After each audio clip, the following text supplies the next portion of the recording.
존경하는 국민 여러분, 함께해 주신 언론인 여러분, 자유한국당 대표 황교안입니다. 저는 지난 3주간 전국의 민생 현장을 돌아보는 민생투쟁 대장정을 다녀왔습니다. 17개 시도를 모두 돌아보면서 지역의 현안들을 직접 살피고 국민들의 삶을 하나하나 챙겨보았습니다. 정말 힘든 시간이었습니다. 제 몸 하나 힘든 것은 견딜 수 있었습니다. 하지만 현장에서 만난 국민들의 절망과 눈물은 저에게 도저히 참기 어려운 고통과 분노로 다가왔습니다. 국민들의 바람은 큰 것이 아니었습니다. 그저 일자리 찾아서 마음 편히 일할 수 있기를, 열심히 노력하는 만큼 행복하게 살기를 우리 국민들께서는 간절히 바라셨습니다. 그런데 지금 우리나라는 그 소박한 바람마저도 지켜주지 못하는 나라가 되고 말았습니다. 가동을 멈춘 공장들, 텅텅 비어가는 상가들, 손님의 발길이 끊긴 시장들마다 국민들의 좌절과 한숨만 가득 차 있었습니다. 어쩌다 이렇게 됐습니까? 바로 문재인 정권의 경제 실정 때문입니다. 여러분께서 잘 아시는 대로 현재 우리 경제 지표 가운데 정상적인 것이 거의 없습니다. 생산, 투자, 수출, 고용, 공장 가동률 무엇 하나 최악이 아닌 것이 없습니다. 경제 성장률은 마이너스로 추락하면서 OECD 22개 국가 중 꼴찌를 기록했습니다. 실업률과 청년 실업률 모두 역대 최악입니다. 청년 4명 중 1명이 실업 상태에 있습니다. 지난해 최상위층과 극빈층의 소득 격차가 13배에 달할 정도로 빈부 격차도 역대 최악입니다.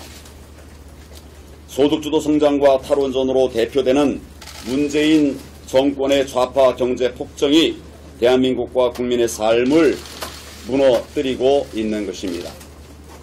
실제로 제가 현장에서 만난 거의 모든 분들이 최저임금 때문에 버틸 수 없다고 호소하셨습니다. 무리한 근로시간 단축은 기업과 근로자 모두를 힘들게 만들고 있었습니다. 탈원전으로 역량 있는 기업들이 문을 닫고 세계 최고의 기술자들이 거리로 내몰리고 있었습니다. 이념 정책의 폐해는 끝을 찾을 수 없을 정도였습니다. 4대강 보를 파괴하겠다면서 숨은 개방을 강행했다가 주변 지역 농사를 다 망쳐 놓았습니다. 그래놓고 혈세를 들여서 지하수를 퍼올리는 정말 코미디 같은 상황이 벌어지고 있습니다. 귀족 노조만 싸고 도는 친민노총 정책으로 정작 보호를 받아야 할 중소기업과 근로자들은 하루하루를 힘겹게 버텨내고 계셨습니다. 정권의 무능과 무책임으로 인한 고통도 커져가고 있습니다. 미세먼지로 숨도 쉬기 힘든 지역이 대한민국 곳곳에 있지만은 정부의 대책은 사실상 거의 없었습니다. 산불로 살길이 막막해진 강원도 지역 주민들은 정부의 어처구니 없는 보상 계획으로 2번 절망하고 있었습니다. 제주도는 외지인과 관광객들이 늘어나고 있는데도 쓰레기와 오폐수 처리 시설이 절대적으로 부족해서 환경 훼손 우려까지 발생하고 있었습니다. 집 한 채 가지고 평범한 행복을 꿈꾸던 우리 주민들은 느닷없이 치솟는 공시지가와 곧 나라들 세금 청구서에 걱정과 한숨의 나날을 보내고 계셨습니다. 불편을 참고 묵묵히 살아왔던 1기, 2기 신도시 주민들은 갑작스레 3기 신도시 발표 소식에 접하면서 망연자실하였습니다. 경제와 민생의 총체적 난국, 지표를 뛰어넘는 최악의 현실, 이것이 제가 지난 3주간 동안 확인한 우리 민생 현장의 현주소였습니다. 이대로는 안 된다. 어떻게든 바꿔야 한다. 이것이 제가 확인한 또 우리 국민들이 이렇게 절규한 우리 국민들의 민심이었습니다. 저와 자유한국당 그 민심을 받들겠습니다. 국민의 사절과 분노를 바탕으로 해서 실효성 있는 대안을 만들고 실천해 나가겠습니다. 벼랑 끝에 대한민국을 새로운 희망의 미래로 이끌어 가겠습니다. 국민 여러분, 지금 무엇보다 시급한 것은 경제 정책의 대전환입니다. 정책 대전환 없이는 경제와 민생의 절망을 풀어낼 길이 없습니다. 지금도 최악인 대한민국 경제와 민생, 이대로라면 회복 불능의 길로 빠져들 수밖에 없습니다. 이제 자유한국당이 대안을 만들고 국민과 함께 정책 투쟁을 벌여 나가겠습니다. 이를 위해서 2020 경제 대전환 프로젝트를 수행할 당대표 직속의 위원회를 5월 말까지 출범시키겠습니다. 2020 경제 대전환 위원회는 우리 당을 비롯한 각계의 경제 전문가들은 물론 여성과 청년을 비롯한 현장의 목소리를 대변할 분들까지 폭넓게 구성할 계획입니다. 대한민국 경제와 민생을 일으킬 새로운 경제 비전을 수립하고 이러한 비전에 맞춰서 각 분야별 입법과 예산까지 꼼꼼하게 세부 계획을 세워서 실천해 나가겠습니다. 2020 경제 대전환 프로젝트의 핵심은 이 정권의 좌파 경제 폭정에 맞서서 새로운 시장 경제의 미래를 열어가는 데 있습니다. 활기찬 시장 경제, 공정한 시장 경제, 따뜻한 시장 경제, 이것이 자유한국당이 추구하는 새로운 시장 경제의 세 축이 될 것입니다. 또 성장, 고용, 복지가 함께 가고 대기업과 중소기업이 함께 성장하며 자영업자와 소상공인이 소외받지 않도록 만들겠습니다. 보육, 교육, 저출산을 비롯하여 당면한 국가적 현안도 세심하게 챙길 것입니다. 건강한 시장 경제의 회복을 통해 대한민국을 좌파 경제 폭정의 위기에서 반드시 구해내겠습니다. 노동개혁과 선진적 노사관계 구축은 우리 경제의 대전환을 위해 무엇보다 시급하고 반드시 필요한 과제입니다. 최저임금 결정 체계를 바로잡고 근로시간 단축 대책도 하루속히 실천해 나가도록 하겠습니다.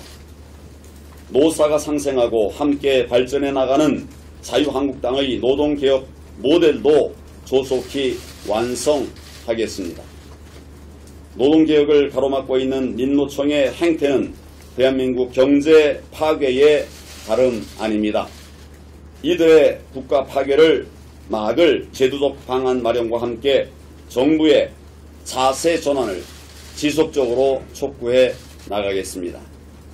국민의 안전하고 편안한 삶을 위한 현장 맞춤형 정책들도 적극적으로 발굴해서 실천해 나가도록 하겠습니다. 실질적인 미세먼지 저감 대책도 추진하겠습니다.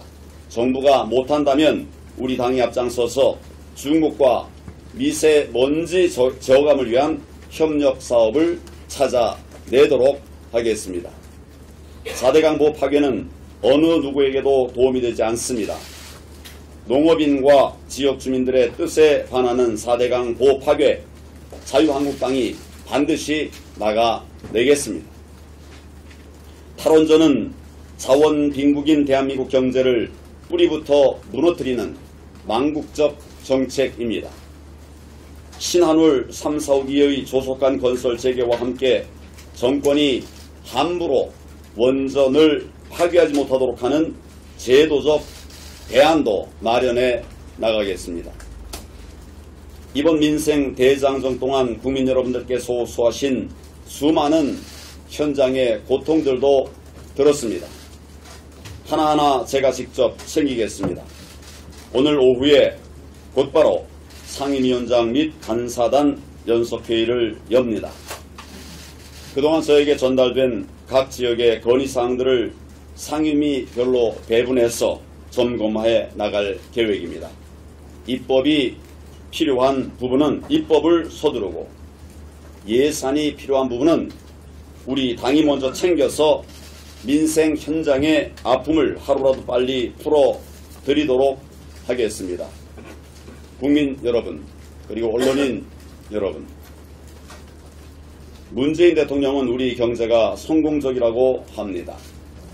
경제 위기를 지적하는 수많은 전문가들의 지적을 한사코 외면하고 있습니다. 그렇게 경제가 성공적이라면 지금 추경 예산은 왜 그렇게 급하게 서두르고 있습니까? 내년 예산은 왜 500조 이상으로 늘리겠다는 것입니까? 이해할 수가 없습니다. 진단부터 왜곡되어 있고 처방은 더욱 틀렸습니다. 지금 할 일은 재정 확장과 예산 퍼붓기가 아닙니다.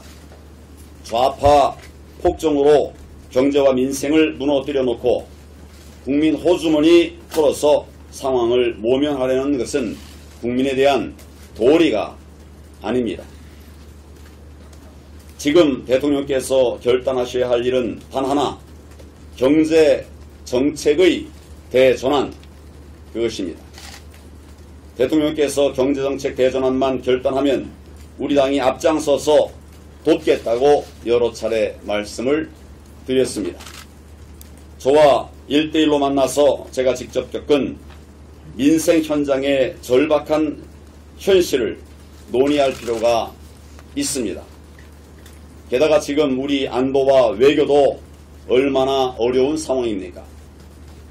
북한의 탄도미사일 발사로 우리 안보가 치명적인 위협을 받고 있습니다. 지금 미국 트럼프 대통령은 지근인 일본을 방문하고 있습니다.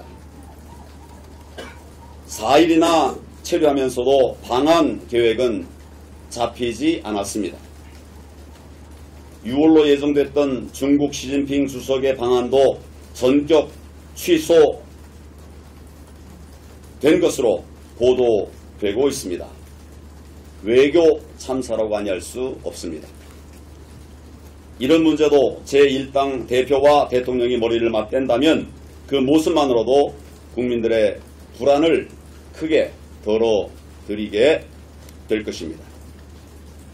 국민들도 반대하는 패스트트랙 선거법 처리하고 경제를 살리고 민생을 일으키고 안보를 지키는 길로 함께 나가주실 것을 다시 한번 촉구합니다. 국민 여러분께 간곡히 호소드립니다. 저와 자유한국당의 민생투쟁은 온전히 국민 여러분의 삶을 지키기 위한 투쟁입니다. 국민 여러분께서 함께 해주시면 폭망한 우리 경제와 민생, 새로운 희망을 찾을 수 있습니다. 성원해 주시고 힘을 모아 주시기를 바랍니다. 저희 한국당 반드시 국민의 절망을 희망으로 만들겠습니다. 감사합니다.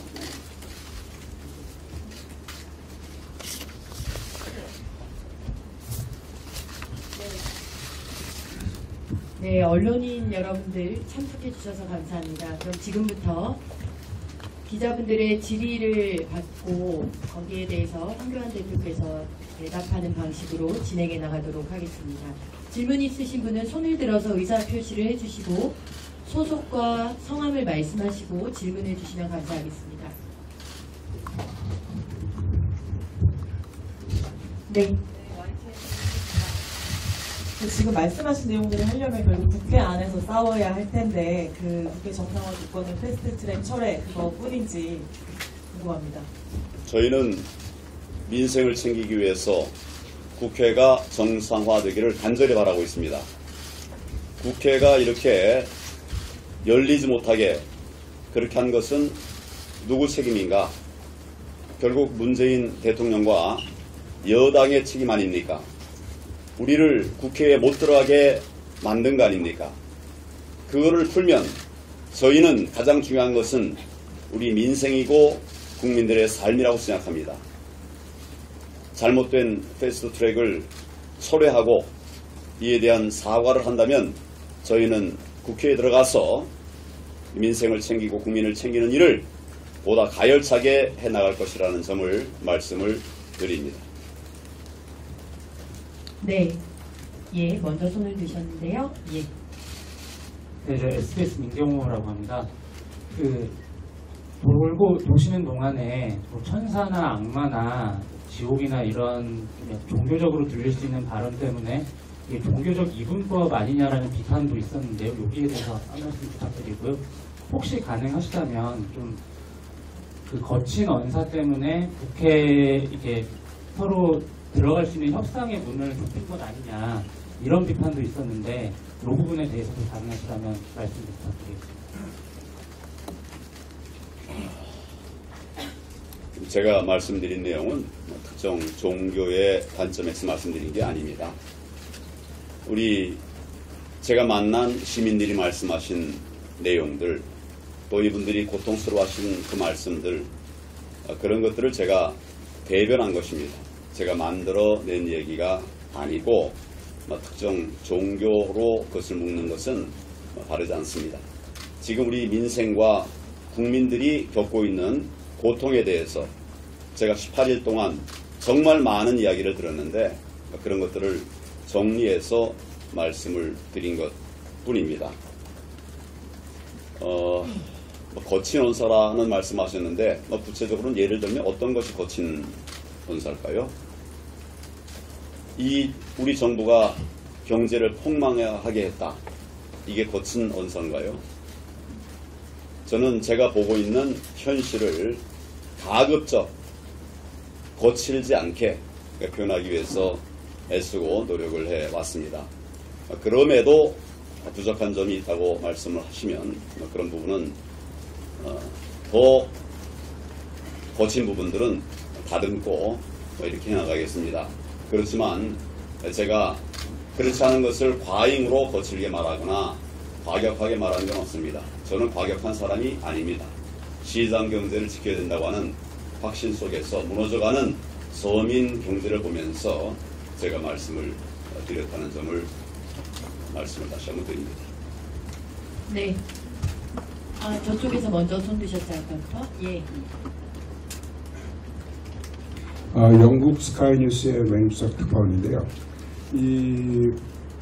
미국 하노이 정상회담이 실패된 후 미국에서는 CBI드라는가 FFDD를 북한에 요구하고 이에 대응해서 북한은 탄도미사일을 발사를 하고 또 최근에는 미 국무부에서 토마호크 미사일을 전술핵입니다. 한반도에 배치해서 북한의 핵의 공포로부터 대응력을 키우겠다 이런 얘기 보도가 있고 그러는데요. 비핵화의 해법이 어떻게 진단하십니까? 또 문제는 우리에게 있는 게 아니라 북한에 있는 것입니다. 잘 아시겠지만은 국제사회는 비핵화의 평화로운 세상을 추구하고 있는데 북한은 지속적으로 핵 무기를 개발하고 또 탄도 미사일 발사를 시도하고 있습니다. 그 문제의 해결은 북한에 있다고 봅니다. 북한이 비핵화로 나오게 되면 국제사회가 도움을 주고 경제가 다시 살아날 수 있도록 하기 위한 노력을 해 나갈 것입니다.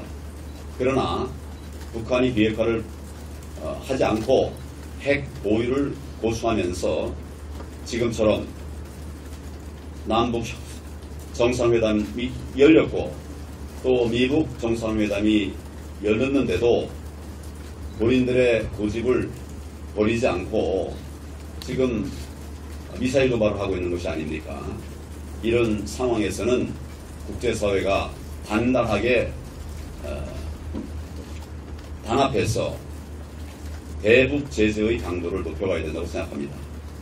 대북 제재를 통해서 북한이 좀 변화되고 또 실질적인 비핵화의 길로 나간다고 하면 저희 자유한국당, 대한민국도 마찬가지고요. 국제사회가 지원해 줄 것으로 이렇게 생각을 합니다. 지금은 비핵화가 관점이라고 핵심이라고 생각합니다. 네. 세계일보 하시고 조선일보 하시고 네. 세 분? 예. 순서대로. 네. CBS 죄송합니다. 예. 예, CBS 이종주 기자입니다. 짧게 하나만 여쭈려고요. 1차 민생투쟁 대장정 끝나신 다음에 조만간 2차를 시작한다는 이런 보도가 좀 나왔었거든요. 2차 민생투쟁은 경제를 좀 중심으로 이렇게 진행하신다고 하는데 이게 구체적인 일정이 어떻게 되는지, 그리고 원내 정상화 문제를 언급하셨는데 그러면 민생투쟁은 원내 정상화와 별개로 추진할 수 있는 건지, 아니면 원내 정상화 되면 일단 원내로 들어오시고 민생투쟁도 또 미룰 수 있는 건지 이걸 좀 여쭙고 싶습니다. 민생을 챙기고 경제를 살려가기 위한 노력은 저희가 장외 투쟁하기 전부터도 계속 해왔던 것입니다. 우리가 장내에 있든 장외에 있든 경제를 살려서 국민들이 잘 사시게 하는 길, 또 민생이 잘 챙겨져서 서민들의 어려움이 없게 하는 일, 안보를 지키는 일, 이런 것은 저희 자유한국당이 의지를 가지고 계속 추진해 왔던 것입니다. 다만 원내에서 해야만 하는 일도 있습니다. 주로 입법에 관한 것이겠죠. 이런 부분에 대해서는 지금 저희가 장외에 있기 때문에 그런 부분을 더 할 수 없는 이런 부분이 안타깝습니다. 그러나 장외에 있더라도 경제와 민생을 살리기 위한 일들은 계속해 나갈 것입니다. 또 장외에 있다 하더라도 앞으로 국회가 정상화될 것을 대비한 입법 준비도 철저하게 해 나갈 것입니다. 지금 그렇게 우리 하고 있습니다.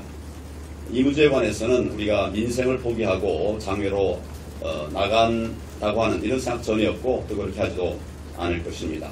저희의 바람은 그럼에도 불구하고 최종적으로 경제 살리고 민생을 되살리기 위해서는 입법적인 그런 지원까지도 필요하지요. 이 부분에 대해서 저희는 간절히 원하고 있습니다. 그러나 국회가 국회답지 못하게 되고 민주적이지 못한 이런 운영 방식이 계속된다고 하면 그런 상태에서 들어가기는 어렵지 않겠습니까? 이런 부분에 대해서는 우리 국회를 운영하는 책임을 맡고 있는 야당에서 좀 정말 민생을 살리기 위한 그런 좀 혁신적인 그런 대안을 좀 마련해야 될 것 같아요. 없이 그냥 들어와라 고만 한다고 하면 잘못해놓고 불법적이고 또 전례 없는 이런 패스트트랙 해놓고서 그 선거법 개정하겠다, 공수처법 개정하겠다 하면서 들어와라. 이게 정치입니까? 저는 그렇게 생각하지 않습니다. 저희는 저희 할 일을 계속하겠습니다. 그리고 저희 마음은 국회에 빨리 들어가서 입법 활동도 적극적으로 하고 싶습니다. 우리 여당 또 문재인 대통령 그렇게 해주시길 바랍니다. 그렇게 하기 위해서 저희들이 말씀드리는 패스트트랙 철회하고 그동안에 잘못된 이 패스트트랙 부분에 관해서 우리 제1야당을 무시하고 독선적으로 국회를 운영해온 부분에 관해서 사과를 해주시면 바로 저희들이 정당 국회로 들어가서 필요한 일들을 하도록 그렇게 하겠습니다. 예. 네, 아까 질문하신다고 그랬고 하시고 그 다음에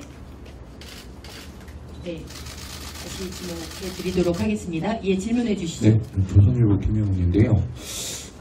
아까 말씀하셨지만 여당은 이미 패스트트랙 철회나 사과는 없다고 이미 얘기해 놓은 상태고 청와대도 1대 영수회담은 없다.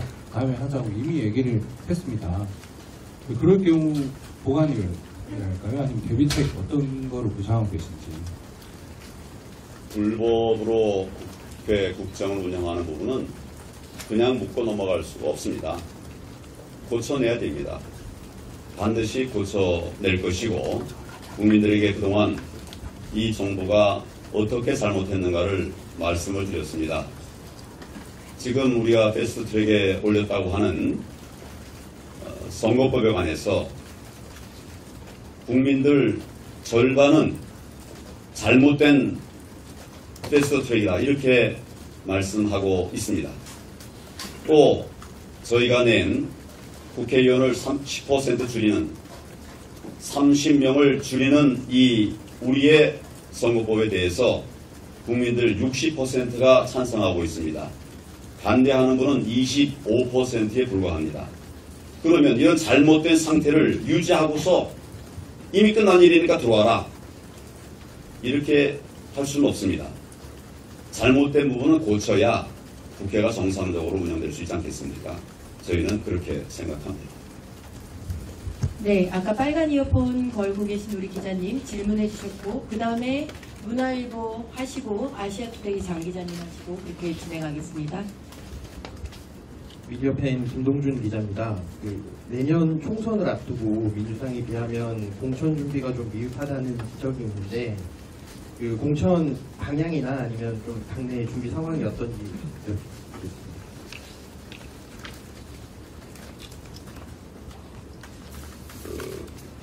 제가 대표가 된 뒤에 곧바로 4.3 재보궐선거가 있었습니다. 그 뒤에 패스트트랙이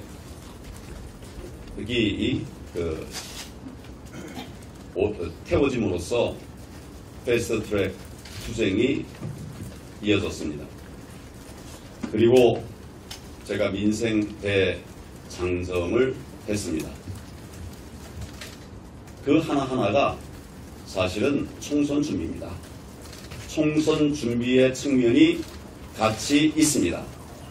우리가 역량을 모아가는 것, 또 역량을 키워가는 것, 대안을 만들어가는 것, 그것을 위해서 국민들의 목소리를 듣는 것, 이런 것들이 다 넓게 말하면 총선 준비에 해당할 수 있습니다. 관련된 일입니다. 그 과정에서 저희 각 당협의 역량도 발휘하는 것을 보았고 또 당에 대한 헌신이라든가 또 우리 나라에 대한 애국심 이런 모습들도 같이 다 보았습니다. 이런 것들이 총선 준비의 과정으로 들어갈 수 있습니다. 어떤 위원회를 만들고 어떤 제도를 만들고 이런 것들도 총선 준비지만 저는 우리가 역량을 모으고 단합해서 잘못된 부분은 막아내고 대안을 마련해 가는 이런 과정들이 큰 틀에서 총선 준비라고 생각합니다. 그리고 그것만 한 것이 아니라 여러분들 아시는 분은 아시겠지만은 저희가 그동안 인재 영입을 위한 노력을 계속해 왔습니다. 각 당협으로부터 인재들을 추천을 받기도 했고 또 공개 모집을 하기도 했습니다. 청년위원회, 여성위원회, 각 직능단체들로부터도 인재들을 젊고 또 역량 있는 인재들을 모으기 위한 이런 노력들을 해 왔습니다. 이런 것들이 결국 앞으로 총선에 대한 대비라고 말하지 않을 수 없습니다. 필요하면 3고 처료, 5고 처료를 해서 좋은 인재, 국민들의 마음에 함을 들릴 수 있는 이런 인재들을 찾아서 총선 대비해 나가도록 하겠습니다.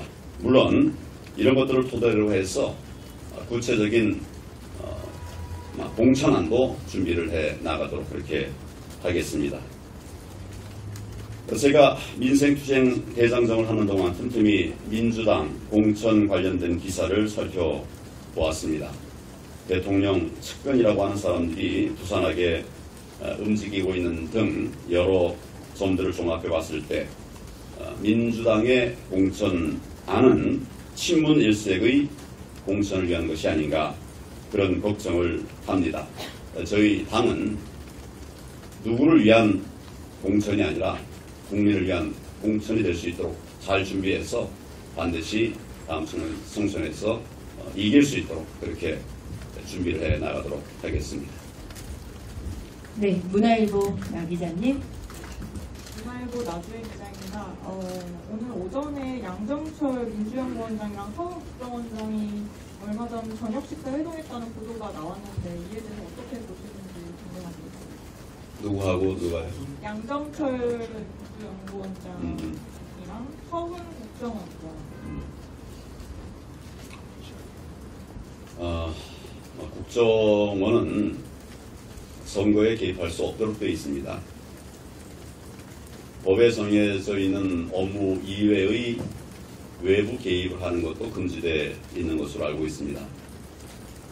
그런 측면에서 만약 이것이 총선과 관련된 이런 것이라고 하면 심각한 문제가 될 것입니다. 그러나 그 구체적인 내용을 어떤 것을 협의했는지 제가 알 수 없기 때문에 지금 다 말씀드릴 수는 없다는 점을 말씀드립니다. 네, 아시아투데이 장 기자님. 네, 아시아투데이 정세희 기자입니다. 대표님 이번에 그 민생 대장정 과정에서 그 외연 확장을 하지 못했다는 지적이 나오고 있는데 그 중도층 외연 확장을 위한 구상이랑 그 내년 총선을 앞두고 범보수 대통합에 대한 구체적인 계획이 있으신지 궁금합니다.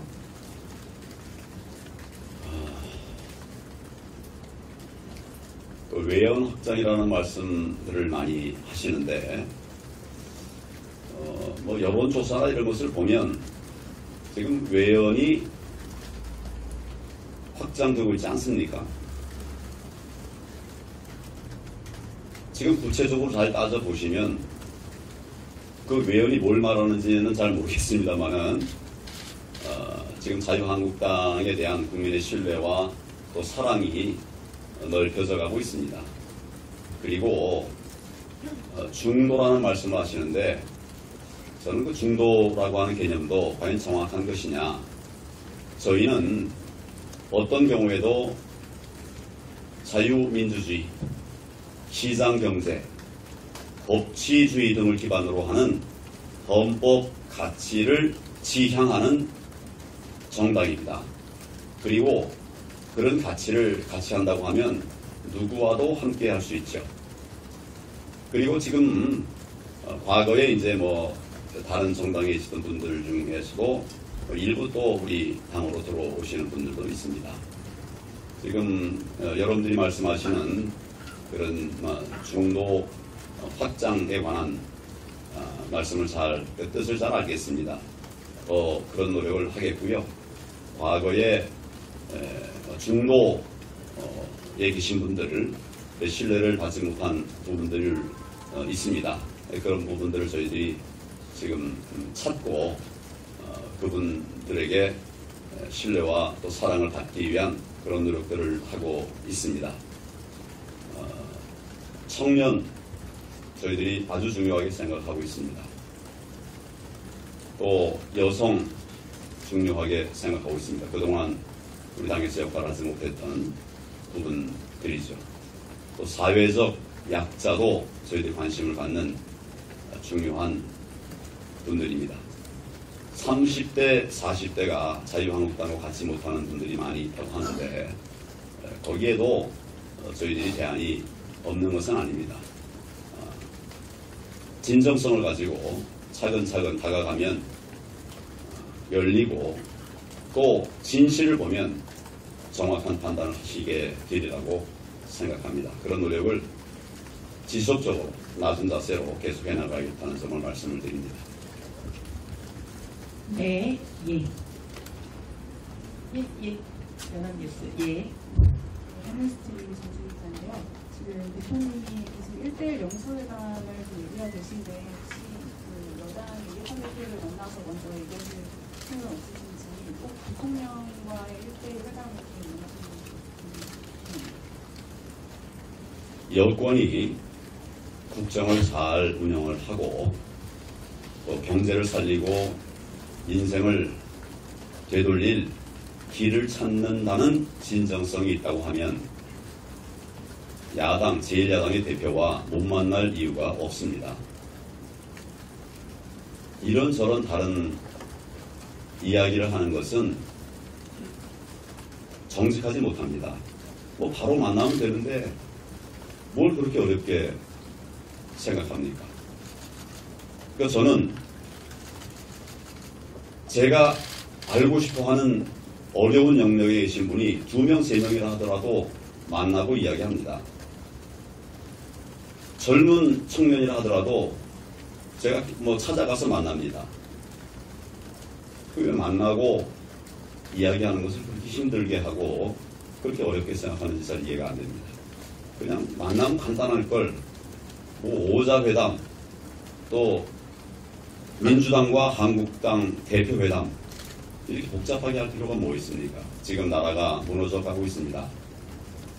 그것도 심각하게, 급속하게 어려워져 가고 있습니다. 빨리 만나야 될 것으로 생각합니다. 만날 마음이 있다고 하면 언제든지 만날 수 있지 않겠습니까? 네, 또 질문 주실 기자분 계시니까 네, TV조선 예 하시고 그 다음에 저쪽으로 넘어가도록 하겠습니다. TV조선 김성우입니다. 조진래 전 의원의 극단적 국회에 대해서 오늘 아침에 SNS를 하셨는데 고인 5분 정도 쓰시고 정도되게 쓰시고 잘 안 들렸습니다. 고인 5분 정도 쭉 쓰시고 좀더 세게 찍으셨더라고요. 그래서 여러 가지 논리가 있는 걸로 보이는데 조 전 의원에 대한 입장을 한번 더 말씀드리겠습니다. 우리 당 소속의 전직 국회의원입니다. 수사를 받는 중에 그렇게 명을 달리하신 이 부분에 관해서 정말 안타깝게 생각을 하면서 정말 심심한 명목을 비는 조의를 표합니다. 검찰 수사 과정에서 불판적인 선택을 하셨는데 어느 정부에서 이런 일들이 이렇게 자주 있었나? 2년 사이에 적폐몰이 수사로 돌아가신 분들 제가 아침 페이스북에다가 쭉 적은 것입니다. 할 말 많은데 정말 말할 수가 없더라고요. 정말 안타까워서 제가 저음으로 표현했습니다. 이래도 되는 거냐? 사람 살리자고 수사하는 것인데, 사람 살리자고 정치하는 것인데, 사람이 이렇게 죽어 나가니 이게 정말 괜찮은 거냐 이래도 제가 그런 마음을 아침에 페이스북에 담았습니다. 네. 채널A 예. 강 기자님 해주시고 예. 안녕하세요. 채널A 강병규라고 합니다. 민생 투어 동안에 광주와 호남 지역을 앞으로 자주 찾겠다라고 밝힌 바 있으신데요. 가까운 시일 내에 다시 언제쯤 방문하실지, 그리고 좀 방문 이상으로 어떤 형태로 좀 민심을 돌리실지.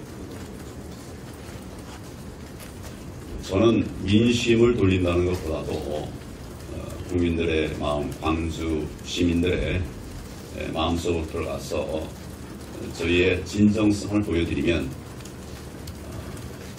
저희들의 진정성을 직면하시면 저희에 대한 분노와 또 남아있는 한들도 차근차근 해결해 나갈 수 있지 않을까 그런 생각을 합니다.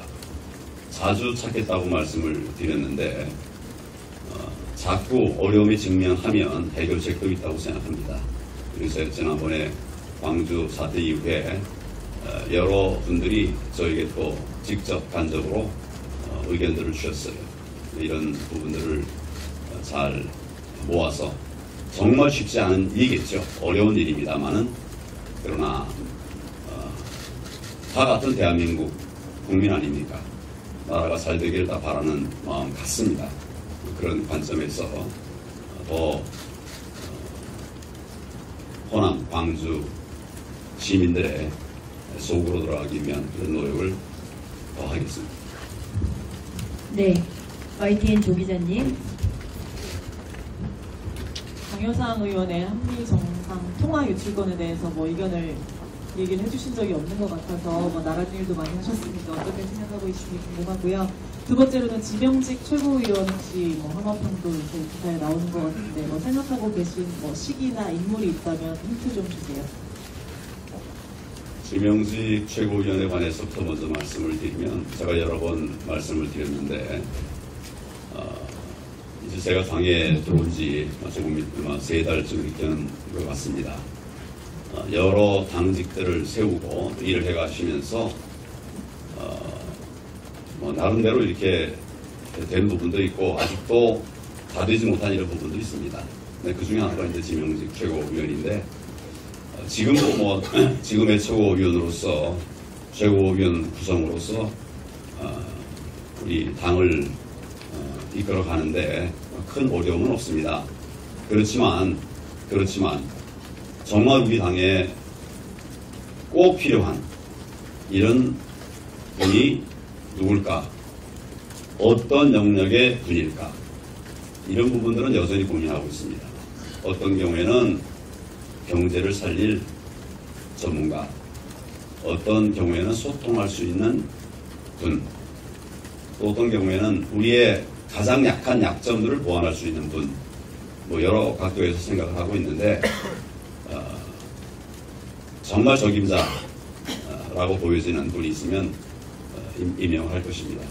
지금은 좀 넓게 아까 이제 제가 인재 영입에 관한 말씀도 드렸습니다만 이런 부분도 함께 아울러서 좋은 분을 우리 당에 꼭 필요한 지명직 최고위원으로 세우기 위해서 준비하고 있다는 점을 말씀드립니다. 네, 그리고 아까 말씀드렸습니다. 강효상 의원 관련해서는 아마 국회의원 아닙니까? 정부의 외교 무능과 국민의 알 권리를 숨기기에 급급한 이런 행태를 보면서 지적하기 위해서 하신 일이 아닌가 이렇게 생각을 합니다. 뭐 청와대나 또 여권 이것에 대해서 여러 이야기를 하시는데 저는 그것이 혹시 적반하장이 아니냐 뭐 이런 생각을 하기도 합니다. 처음에는 사실무근이라고 했던 것으로 기억이 됩니다. 그런데 갑자기 또 이제 와서 기밀누설이라고 하니까 사실무근인데 어떻게 기밀누설이 되는가 이런 생각하게 됩니다. 자체 모순이죠. 저는 문재인 정권 들어서 한미동맹과 대미 외교가 크게 훼손되어 가고 있는 현실을 보고 있습니다. 이번 사안의 핵심은 바로 거기에 있다고 생각을 합니다. 이런 핵심과 본질을 외면하고 야당 의원의 의정활동에 대해서 기밀누설을 운운하면서 고발하고 뭐 이렇게 하는 것이 과연 온당한 여당의 모습인지 되묻고 싶습니다. 네. 아까 하셨기 때문에 앞에부터 그 MBN부터 말씀을 질문 주시죠. 네, 대표님 MBN 금융공기자입니다. 이번에 선사단 토론 콜을 방문하셨습니다. 동일한 자리에서 그리고 남북 사업 관련해서 해야 된다고 말씀해 주셨고 인천 방문하셨을 때도 말씀해 주셨었는데 그 부분 관련해서 지금 군사 합의는 대통령이 지금 한 부분인데 그 부분과 관련해서 군의 항명을 부추기는 거 아니냐 이런 지적들이 있는데 어떻게 생각하시는지 말씀해 주시면 감사하겠습니다. 제가 왜 항명을 부추기겠습니까? 이 남북 군사 합의 우리 당국과 북한이 체결한 거 아닙니까? 그렇다 하더라도 우리는 정말 잘못된 군사 합의라고 생각합니다. 북한의 선의에 기대서 평화를 유지하겠다고 하는 결과적으로는 그런 합의입니다. 제대로 된 군사훈련도 할 수 없게 만든 합의입니다. 비행기 몇 대 떨라고 그러면 북한에 허가받아야 된다고 하면 그게 어떻게 제대로 된 합의겠습니까? 우리 안보 전문가들은 이 남북 군사 합의에 대해서 정말 잘못된 합의라고들 얘기하고 있고 남북 정상회담의 여러 성과물이라고 내놓은 것 중에서 제일 최악의 성과물이다 이렇게 평가를 하고 있습니다. 저희는 북한의 실체를 바로 알아야 됩니다. 북한은 대화하면서도 핵 무기를 고도화해 가고 있는 세력입니다. 그러니까 남북 정상회담, 미북 정상회담 끝나고도 제대로 자기들 마음대로 안 되니까 미사일 도박하는 거 아닙니까? 이런 실체를 우리가 분명히 알아야 되고요. 그런데도 우리 정부의 입장에만 따라서 특정한 영역에 관해서 그렇게 해서는 안 되는 일들을 하는 그런 군의 정책들에 대해서는 군이 분명하게 입장을 내야 된다. 이런 말입니다. 제가 왜 항명을 그런 것은 말이 되지 않은 것입니다. 네, 한 2분 정도만 더 질문을 받으면 어떨까 합니다. 자, 혹시 꼭 질문하셔야 되겠다라고 하시는, 아까 왜냐면은 CBS에 우리 이 기자님 한번 하셨기 때문에, 그리고 한겨레, 예, 데일리안? 예, 데일리안. 데일리안 조현희 기자입니다. 대표님 5.18 때 광주에서 기념식 방문하셨을 당시에 김정숙 여사가 대표님과 이제 악수를 패싱했다는 논란이 있었는데요. 당시 논란에 대해서 대표님 생각 좀 듣고 싶습니다. 여러분들 다 보셨으니까 아실 것이고요. 그 부분에 관해서 제가 따로 말씀을 드리고 싶지는 않습니다. 그렇게 양해해 주시기 바랍니다. 네, 또 질문하실 기자분 안 계시니까 그러면 특별히 우리 CBS 이 기자님, 예, 이거 드리겠습니다. 네, 고맙습니다. 짧게 아까 강효상 의원님에 대해서 하나만 좀 여쭙고 싶어서요. 지금 여당에서는 이거를 외교상 기밀 누설죄로 고발했는데요. 두 가지 질문인데, 하나는 그럼 기밀 누설죄에 해당하지 않는다고 대표님 보시는 건지, 이것과 두 번째는 반기문 전 유엔 사무총장이 최근에 언론에 나와서 이게 정상 간 통화는 대체로 30년간 보존하는 게 국제 관례다. 그래서 이것은 외교의 기본을 지키지 않는 거다. 이런 식으로 비판했는데, 이 비판에 대해서는 좀 어떻게 보시나요? 반기문 전 총장은 원칙적인 말씀을 하셨을 겁니다. 그리고 구체적인 적용에 있어서는 사실관계에 대한 면밀한 조사가 필요할 것이죠. 그런 부분이 전제가 되어야, 실제 사실관계가 전제가 되어야 왜 그렇게 했는가, 어떤 정보를 어떻게 입수했는가, 그리고 어떤 사안이 혹여나 우리 한미동맹과 국익에 누를 끼칠 수 있는가, 이런 부분에 대한 면밀한 좀 확인이 필요할 거라고 생각합니다. 그 부분은 별도로 확인을 하겠습니다. 기밀 누설죄가 성립하지 않는다에 대해서는 내용을 확인해야 기밀 누설죄가 되는지 안 되는지를 알 수 있죠. 예. 반 총장은 이 통화 자체, 내용에 상관없이 통화가 누설되면 죄가 성립된다, 이렇게 이제 보시는 거죠. 그러면 전에 정청래 의원 말씀하신 것도 죄가 되는 건가요? 똑같은 거 아닌가요? 이런 부분은 좀 잘 따져봐야 될 것 같습니다. 제가 반기문 전 총장은 원론적인 말씀하셨다 그렇게 말씀을 드렸고요. 구체적인 내용에 대해서는 과연 죄가 되려고 하면 사실은 여러 가지 엄격한 범죄 구성 요건인들이 필요하죠. 그런 것들이 있는 것인지 그런 부분은 별도로 더 판단을 해봐야 될 거라고 생각합니다. 네, 정리하려고 그러니까 이제 손을 막 들어주시는데 두 분 정도만 그러면 말씀마저 질문하시고 마치겠습니다. 예, 예. 네, JTBC 정정문입니다.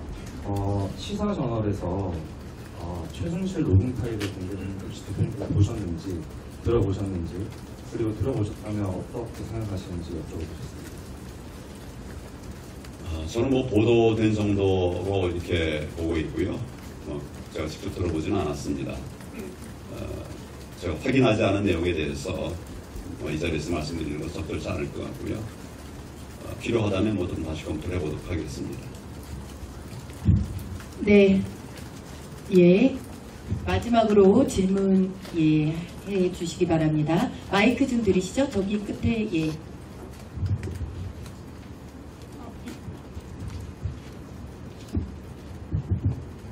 네, 위키크스 한국의 이경아 기자입니다. 민생 대장정을 하시면서 국민들한테 가장 많이 들었던 고민이 무엇이며 가장 민생투쟁에서 1위로 가장 우선순위로 입법을 해야 되는 것이 무엇인지 새로 만들어야 될 입법이 무엇인지 알고 싶습니다. 여러분들을 만났는데 다들 정말 살기 힘들다 이 말씀도 하셨습니다. 이 말씀 정말 많이 들었습니다. 그 말씀 들으면서 정말 저도 가슴이 찢어지는 그런 아픈 느낌을 받았습니다. 좀 고쳐달라 하는 구체적인 그 정책은 최저임금 이것 때문에 도저히 어떻게 할 수가 없다라고 말씀을 하셨습니다.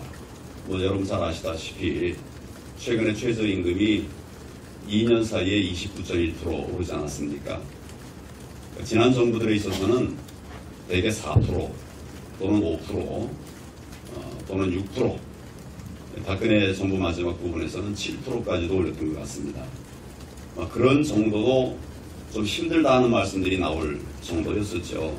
근데 그것을 설득하면서 최저임금을 올려왔던 것인데 대개 4%, 5% 선 유지하던 것들을 갑자기 한 해에 15% 가까이 2년에 29.1%니까 그렇게 올리니까 어떻게 수익 밀려가는 건 고정돼 있고 경기가 어려워서 들어오는 건 적은데 또 세금은 많아지고 어떻게 기업하라는 소리냐, 어떻게 가게를 운영하라는 소리냐.